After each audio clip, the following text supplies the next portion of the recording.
এটা হয়তো বিশ্বাস করতেই কষ্ট হবে, কিন্তু সত্যিই সেই দিনটা এসে গেছে।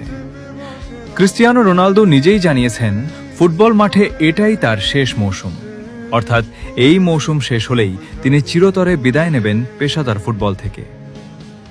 যে মানুষটা বছরের পর বছর কোটি কোটি ভক্তকে আনন্দ দিয়েছেন, অসংখ্য রেকর্ড ভেঙেছেন, অসম্ভবকে সম্ভব করেছেন, সেই কিংবদন্তিকে এবার সত্যি বিদায় বলতে হবে। একসময় তার গোল উদযাপন, সেই বিখ্যাত সিউ, শেষ মুহূর্তে ম্যাচ ঘুরিয়ে দেওয়া আর মাঠে তার দাপট, সবকিছুই হয়ে যাবে আমাদের স্মৃতি। রোনালদোর বিদায় মানে শুধু একজন ফুটবলারের বিদায় নয়, এটা একটা পুরো যুগের বিদায়।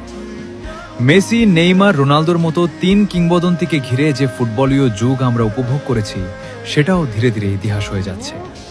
হয়তো আর কখনো নতুন কোনো ম্যাচে তাকে গোল করতে দেখব না, হয়তো আর দেখব না সেই চেনা উদযাপন। কিন্তু একটা বিষয় নিশ্চিত, রোনালদো মাঠ থেকে বিদায় নিলেও ফুটবল ইতিহাস থেকে কখনো বিদায় নেবেন না। ধন্যবাদ ক্রিস্টিয়ানো রোনালদো, একটি প্রজন্মকে স্বপ্ন দেখতে শেখানোর জন্য, একটি প্রজন্মকে লড়াই করতে শেখানোর জন্য, আর ফুটবলকে এতটা সুন্দর করে তোলার জন্য। বিদায় কিংবদন্তি, তোমার শেষ ম্যাচের বাঁশি বাজলেও তোমার গল্প শেষ হবে না।